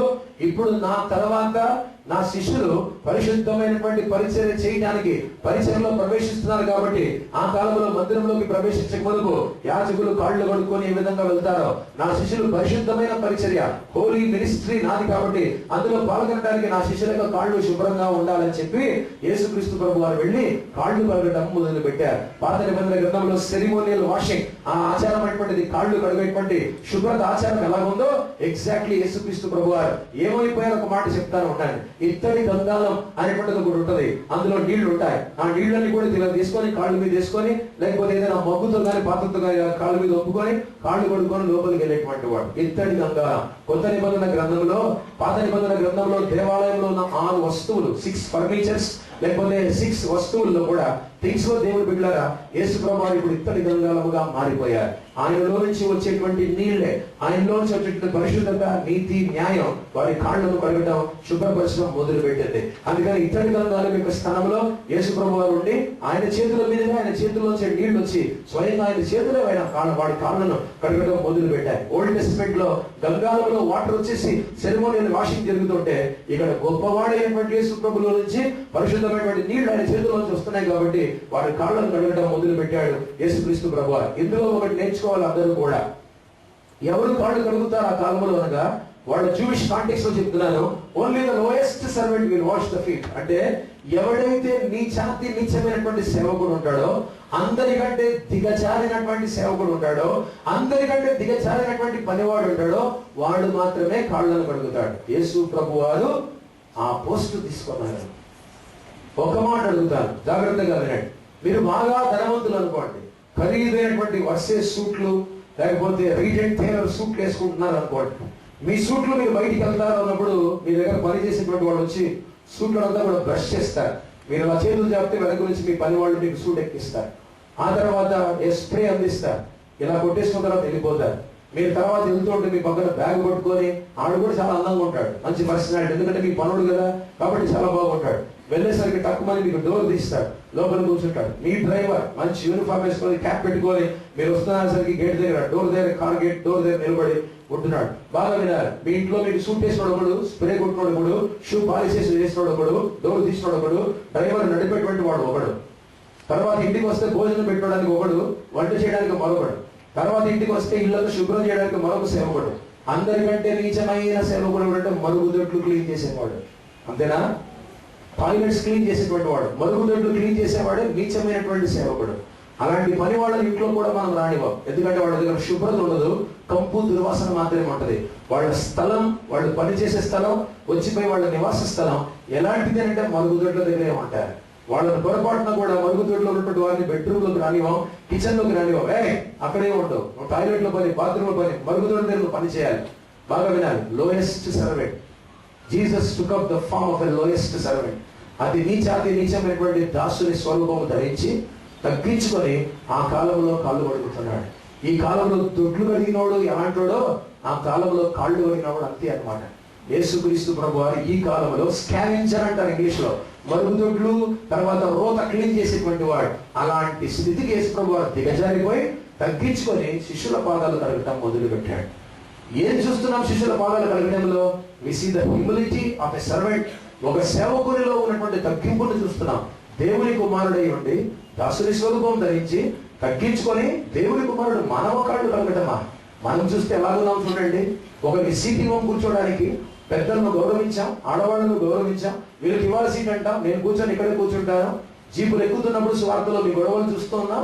నేరో మైండెడ్ పీపుల్ కొందరు ఈ జీప్ ఉండాలి, ఈ జీప్ లోనే కూర్చోాలి, నా వాళ్ళే ఉండాలి, నా పక్కన వీళ్ళే ఉండాలి. నువ్వు అక్కడికి వెళ్ళిపో. నేను కళ్ళారా చూశాను కొందరు మాట్లాడటం అలాగా. ఇలాగైనా ఒక అమ్మాయి ఎప్పుడు నువ్వు పాడవలే, నువ్వేంటి పాడుతున్నావు, పక్క జరుగు, సెంటర్ లో నేను ఉండాలని. మళ్ళీ పాడే దేవుని పాటలే. లోయెస్ట్ సర్వెంటా? నీ పాట దేవుడు వింటాడా? ఇక్కడ ఉన్నారు వాళ్ళిద్దరు కూడా అనిపించుకున్న అమ్మాయి ఉంది, అన్న అమ్మాయి కూడా ఇక్కడే ఉంది, ఇప్పుడు ఉంది కదా. నేను చూసే చెబుతున్నాను, ఆశ్చర్యం అనిపించింది నాకు. పాడేది దేవుని పాటలు, గణపరిచేది దేవుణ్ణి. ఎల్లుని స్వార్థ ప్రకటించడానికి చీపులో నువ్వు ఉండాలి, నేను ఉండాలి, నువ్వే కూర్చొని ఆవిడే ఉండాలి, నా పక్కన ఆయనే ఉండాలి అనుకోని కోరుకొని వెళ్తున్నామే. Where is the humility? ఎక్కడ మనకు తగ్గింపు? యేసుప్రభువు ఎంత తగ్గించుకున్నారు. రెండవదిగా కాళ్ళు కడిగినటువంటి సర్వీస్ అనగా సేవ చేసేటువంటి వాడు కాళ్ళు కడుగుతాడు. అందుకని మీరు కూడా నాలా ఉండాలని యేసుప్రభువు చెప్పారు. అంత తగ్గింపు మనకి ఎప్పుడు రావాలి ఆలోచించండి. రెండవది అంత సేవాభారం మనలో ఎప్పుడు రావాలి? అది రావాలని యేసుప్రభువు కోరుతున్నాడు. ఈరోజు చెబుతున్నాను, once you become a servant on earth, భూమి మీద ఎప్పుడైతే నువ్వు ఆయన సేవకుడు అవుతావో, then you become a star in heaven. పరలోకంలో నక్షత్రం అయిపోతావు. Servant will become a star. భూమి మీద సేవకుడు, మరుగుదొడ్డి క్లీన్ చేసేటువంటి వాడు, చెప్పులు క్లీన్ చేసేవాడు. యేసుప్రభు గురించి చెప్తున్నాను ఈ మాటలన్నీ కూడా. ఇంతగా తగ్గించుకున్న వాడు ఆకాశంలో పరలోకంలో నక్షత్రం అలా వెలుగుతూ ఉంటాడు. ఇదేంట్రా బాబు, నువ్వు మా దగ్గర కుర్చీలు మోసినోడు మీ నజరీలో మేము స్టేజ్ మీద ఉన్నాం, మా కోసం నువ్వు కుర్చీలు వేస్తావే, బయట కూర్చున్నావు, నువ్వు నిల్చోనున్నావే, మేము వాక్యం చెప్తుంటే నువ్వేంటి పరలోకంలో స్టార్ అయిపోయావు? మరి కింద సర్వెంట్ అయ్యాడు కాబట్టి పైన స్టార్ అయ్యాడు. యేసుప్రభు అదే కోరుకుంటున్నాడు. హెచ్చింపబడతాం ఒక రోజున భూమి మీద తగ్గించుకున్నప్పుడు. ఈ హెచ్చింపు పరలోకంలోనే రాదు. నేను చెప్తున్నాను, ఈ రోజు తగ్గించుకోండి, రేపే దేవుడు మిమ్మల్ని హెచ్చిస్తాడు. ఇందులో అనుమానమే లేదు. అందుకని ఆ విధంగా లోయెస్ట్ సర్వెంట్ గా నీచమైనటువంటి దాసుని స్వరూపం కలిగి ఆయన వాళ్ళ కాళ్ళు కడగడం మొదలు పెట్టాడు. ఇప్పుడు ఏం చెబుతుంది, ఏం తింటారో చాలా జాగ్రత్తగా చెప్తారు, వినాలని కోరుకుంటున్నాను. దేవుడు బిడ్డలారా, ఇప్పుడు అయిన తర్వాత సెరిమోనల్ క్లెన్సింగ్ అయిన తర్వాత వాళ్లకు పరిశుద్ధత వస్తుంది. ఎప్పుడైతే వాళ్ళ కాళ్ళు కడగబడతాయో పరిశుద్ధత. యాజకులు ఇతడి గంగాలలో వాళ్ళ కాళ్ళు నీళ్లు తీసుకొని కడుక్కుంటారు. దేవాలయంలో ప్రవేశించక ముందు పరిశుద్ధత, పవిత్రత, శుద్ధీకరణ పొందుకొని ఆలయంలోకి వెళ్ళి పాత నిబంధన గ్రంథంలో పరిచయం చేసినటువంటి వాడు. మొదటి కప్పు తాగాడు. ఆ తర్వాత సెరిమోనియల్ క్లెన్సింగ్ వచ్చింది. యేసు ప్రభు స్వయంగా వాడి కాళ్ళను కడిగేశాడు. కడిగిన తర్వాత ఇప్పుడు వాళ్ళు ఏం తినటం మొదలు పెడుతున్నారు. జాగ్రత్తగా మీరు వినాలి. ఈటింగ్ ఆఫ్ బ్రెడ్, ఈ పులియని రొట్టెలు అనేటువంటివి తింటున్నారు. రెండవదిగా దానితో పాటు చేదు కూరలు కూడా తింటున్నారు. వీటిని దేంట్లో ముంచుకొని తింటున్నారు? కెరేసోత్ అనేటువంటి ఒక చట్నీలో, ఒక పచ్చడిలో, ఒక తిను బండారంలో వాళ్ళు ముంచుకొని తింటున్నారు. కూరలో రోటీ ఏ విధంగా ముంచుకొని తింటాం, కూరలో చపాతి రొట్టె ముంచుకొని ఏ విధంగా తింటాం, లేకపోతే కాఫీలో మిల్క్ లో బ్రెడ్ ముంచుకొని ఏ విధంగా తింటాం, కరేసోత్ అనేటువంటి ఒక పచ్చడి చేయబడినటువంటి పదార్థంలో, చట్నీలో వాళ్ళు ముంచుకొని తింటున్నారు. ఇందులో ఏమేమి ఉంటాయి? దానిమ్మ పండ్లు ఉంటాయి, ఆపిల్ పండ్లు ఉంటాయి, ఎండు ద్రాక్షలు ఉంటాయి, ఆ తర్వాత ఒలివ పండ్లు ఉంటాయి, ఆ తర్వాత దేవుని బిడ్డలారా ఇక చివరికి వెనిగర్ ఉంటది. సో ఇవన్నీ కూడా దానిమ్మ పళ్ళు అయితేనేమి, ఆపిల్ పళ్ళు అయితేనేమి, రైజిన్స్ అనగా జాగ్రత్తగా వేయించాలి, ఎండు ద్రాక్షలు అనేటువంటివి, తర్వాత ఫిక్స్ అనేటువంటివి, అంజూరం అనేటువంటి పండ్లు, ఇవన్నీ కూడా ఉండి అన్ని కూడా పచ్చడి చేయబడిన తర్వాత దానిమ్మ పండ్లు, ఆపిల్స్, అంజూరం అన్నీ కూడా పచ్చడి చేయబడిన తర్వాత చట్నీగా తయారవుతుంది. కెరోసేతు అయితే ఆ కెరోసేతులో అప్పుడు ఈ బిట్టర్ హర్బ్స్, చేదు కూరలను, రొట్టెను కూడా ముంచుకొని వాళ్ళందరూ కూడా తింటూనే ఉంటారు. ఎందుకు కెరోసేతు అనేటువంటి పచ్చడి తింటారు? అది కూడా కారణం ఉంది. మనకు టేస్టులు ఉంటాయి, రుచులు అభిరుచులు ఉంటాయి. వాళ్ళకు రుచులు అభిరుచులు ముఖ్యం కాదు, వాక్యం ముఖ్యం. వై దట్ కెరోసేత్? ఆ కెరోసేత్ అనేటువంటి ఆ పచ్చడి అంటే దానిమ్మ పళ్ళు, యాపిల్ పళ్ళు, ఆ తర్వాత ఖర్జూర పళ్ళు,